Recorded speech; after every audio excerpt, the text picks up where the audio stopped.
To'xtang. To'xtang sizlarga.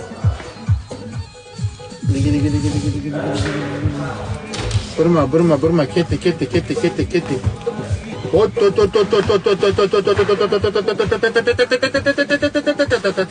Shasilarga istirsin. Ajoyib parvozlarga tilaymiz. Kuningiz xayrli va xatarsiz bo'lishini tilab qolgan holatda o'z parvozimizni boshladik. Parvozingiz xatarsiz bo'lsin. Uchsa qolmas, borsa kelmas kompaniyalari bizning homiylarimiz bo'lib, juda ishon ko'prik tagidan o'tmasak, ushbu kunimiz chiroyli bo'lmaydi deb o'ylayman. Ko'prik osti